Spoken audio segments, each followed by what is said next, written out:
Together, we have not only been able to address seemingly insurmountable challenges, but we have also been able to do so quickly and effectively. In 2023, we must continue on this path of determination and unity. Kien dan il-messaġġ ewlieni li waslet il-President tal-Parlament Ewropew Roberta Metsola f'messaġġ għas-sena ġdida. Roberta Metsola għamlet referenza diretta għal ġlied ma jaqta' xejn bejn l-Ukrajna u r-Russja li ma ġlied qed iwassal biss għal tbatija ta' eluf ta' familji sħaħ. Madankollu, il-President tal-Parlament Ewropew saħqet kif tinsab determinata li l-Unjoni Ewropea maquda se twassal għall-għada.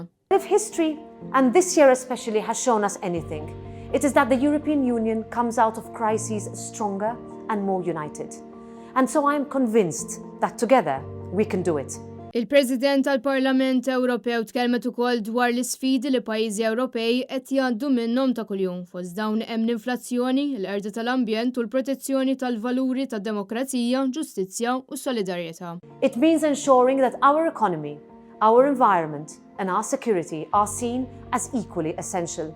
Ma jistax jonqos li Roberta Metsola awgurat li s-sena ġdida ġib magħha paċi waqda mhux biss bejn il-pajjiżi membri imma wkoll bejn il-pajjiżi kollha tad-dinja. May the upcoming year continue to show the power of Europe to bring about progress, to help bring about positive change, to transform in ways that will enable us to better address future problems, and most importantly, to remind us all that as Europeans, there will always remain so much more that unites us rather than divides us. Kristin Mamo għal Net News.